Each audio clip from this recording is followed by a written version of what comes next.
Kaibigan, sandali. Alam mo na ang mga believers ngayon ay nanatili pa sa turo ni Tertullian. Katunayan, ang tawag dyan ay lumang kaalaman sa pagkilala sa Diyos. Gusto mo ba, si Maya, na ikaw ay updated sa sulat ng Diyos? Ganito kasi yan. Si Tertullian, ang turo niya noon 3 daw ang Diyos. Kung open-minded ka, kapatid, i-inline natin sa Bible ang totoo na sinulat dito. According to Isaiah 46:9, remember the former things of old, for I am God, and there is none else. I am God, and there is none like me. Sabi dito, ako lang at wala nang iba, walang gaya ko dito.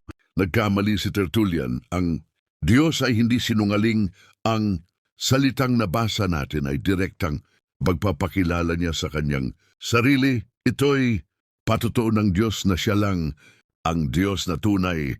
Si Jesus Christ ay nagsalita din, John 17:3, and this is life eternal, that they might know thee, the only true God. So this is a precise detail of Jesus concerning the only true God.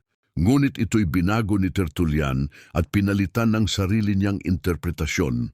At yan ay isang kasalanan sa tunay na salita ng Diyos. Kapatid, ang pananampalataya natin ay di makapagligtas kung wala doon ang tama na kaalaman patungkol sa Diyos.